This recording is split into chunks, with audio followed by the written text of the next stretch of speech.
ተወስን ስትይ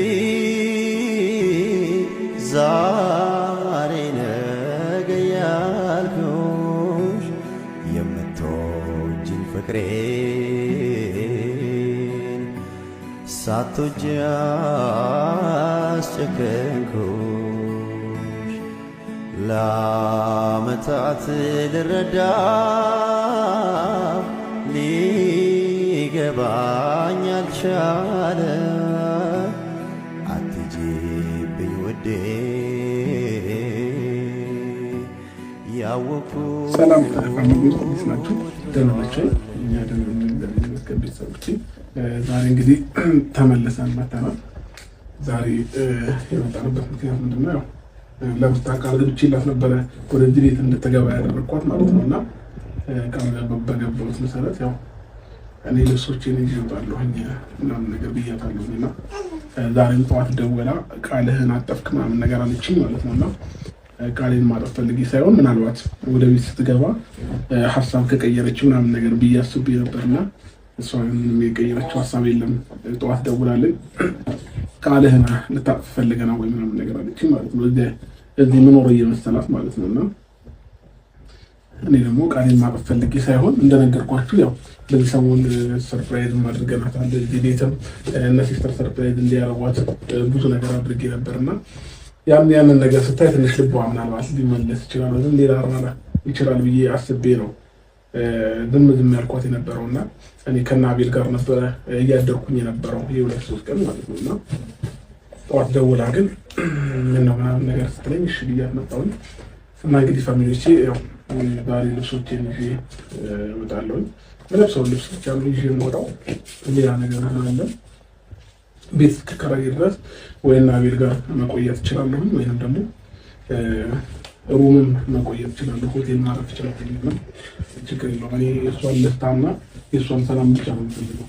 ሌሎች ማውረካችሁ በላይ ነበሩት ላይ ነበረ ወርዳ እስኪ ዳር ላይ ይህንን ሱሪዎቹን እንዳላስገብታላ እና ፋሚሊዎቼ ዛሬ እንግዲህ ልጄንም ሸውለዋለሁኝ። ቢሆን አክል ጊዜ አንዴ እየመጣሁኝ እጠይቀዋለሁኝ።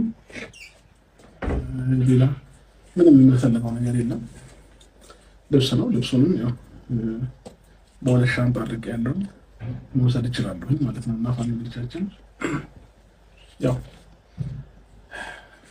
ባይሆን ይሄ ባይሆንና ነገሮችን ተምረው ቢያንስ ሌላው ቢቀር እዛ ጋር ይቻላቸዋል። አንድ ክላስ አሳያቸው። እዛ ጋር ክላስ አለና እኔ እዛ ክላስ መሆን እችላለሁ ብያት ነበረ። እሷ ግን ፈቃደኛ ልትሆን አልቻለችም። እሷ እዚህ ሆና እኔ እዛኛው ክፍል መሆን እችል ነበረ። በምንም አይነት ነገር ሳንነካካ ሳንገናኝ ማኖር እችል ነበረ። ግን ያንንም እሷ አልፈለገችውም እና እኔ መውጣቱን ነው የምትፈልገው። እና የእሷን ሀሳብ እሞላላታለሁ፣ ችግር የለውም። ለምን ወደ ውጭ ሀገር ልትሄድ ነበር። ያንን ሀሳብ አስቀርቻት ነው እኔ እዚህ እንድትሆን ብዙ ነገር አውርቻት ነው ጊዜውን አራዝማት ያለችው ማለት ነው። ያው ጊዜው በተራዘመ ቁጥር ነገ ከነገ ወዲያ ምን እንደሚፈጠር አይታወቅም ህይወታችን ላይ እና ወደ ሰላም እንመጣለን ብዬ አስቤ ነበረ። ይህንን ያደረኩት የነበረው ያው እንግዲህ የሩታ ውሳኔ ትንሽ ይከብዳል። ፍላጎቷን በደንብ በግልጽ መናገር አልቻለችም። እንግዲህ ቢቢዬ ምታኛ መሰለኝ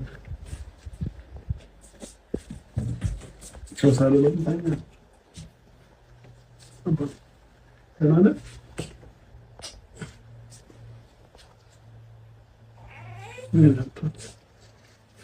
ዛሬ ፏ ብሏል። አምሮበት ነበር ላሳያችሁ። ኔክስ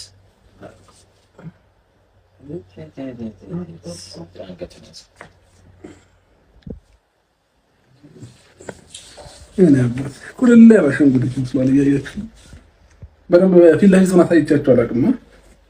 ቆይ ላሳያችሁ። ፊት ምን እንደነበር እያደገልኝ ነው። ደግሞ ጎረምሳ እየሆነ ነው፣ እያማረበት ነው። አባባዬ የነባት ሰላም ብላችሁ እስኪ ሰላም ሰላም፣ እንዴት ናችሁ? ደህና ናችሁ ወይ አላችሁ። አባቴ ከአንድ ከሁለት ወር በኋላ ዋና እናስመዘግበዋለን። ከዛ ጂም ቤትም ይገባል ከኔ ጋር ቶሎ ቢያደርግ ማለት ነው ምን እንደማደርገው አሳያችሁ ነበር እግዚአብሔር እና አባቴ አንቺ መሳቅ ጀምሯል ደግሞ እግዚአብሔር መሳቅ ጀምሯል። ባለፈው ራሱ እያሳቀኝ ነበር። አንተ የኔ አባት የኔ ቆንጆ የኔ ሸበላ አንገቱን ያዘው እያየህ እኮ ነው አንተ የኔ አባት ፋሚሊዎቻችን ልብሱን እንዴት አሳያችሁ? እናቱ መስዬው ያተቆብኛል። ጭራሽ እናቱ መስላ አንተ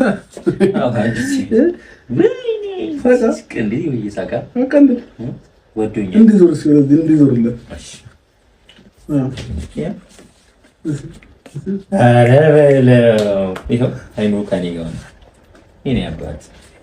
አለባበሱ እንዴት አያችሁ?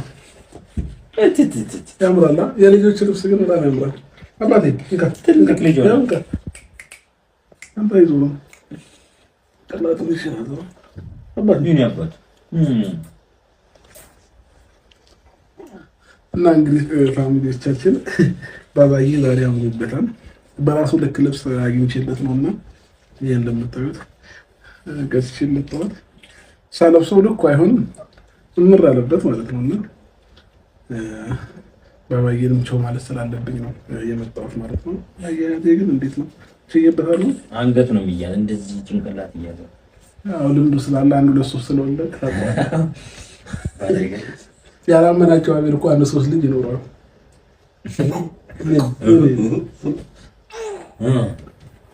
ወይኔ አባቴን ተዋለኝ ለማየት እንዴት እንትን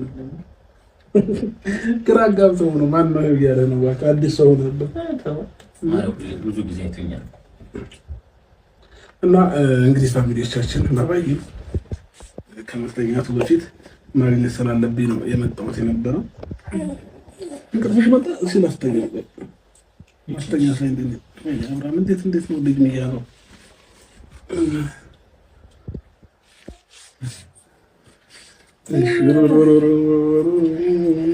ይተኛል። ከ5 ደቂቃ በኋላ ሳስተኛው ታይታላችሁ።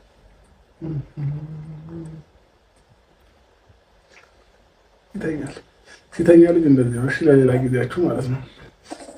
እና እንግዲህ ፋሚሊዎቻችን ዛሬ የመጣንበት ጉዳይ ይህንን ይመስላል። ሩታ ሳሎን ነች ያለችው ከልጄ ጋር እንደሆን ብላ ነው የተወችኝና አቤት ልዘጋውክ ጫማዎችን በቴስት አላደረጌ መኪናው ታስቀምጣቸው አንዱን ሻንጣ አስቀምጫለሁ። የቀድሜ ሻንጣ ብቻ ነው ማለት ነው።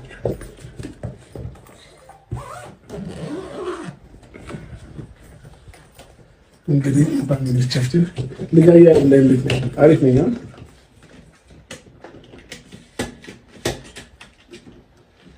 ባባዬን እንግዲህ አንዳንድ ጊዜ እንዲህ እየመጣን እንጠይቀዋለን። ከዛ እንግዲህ ህይወት ይቀጥላል ማለት ነው። እና ለዛ ነው ሩታ ሳሎን ይዤ ወጣሁ። የሆነ ነገር አትለብሰውም ነበር? ነገር አትለብሰውም ወይ? ተገዛሁለት ልብስ እንዴት አሪፍ ያምርበታል።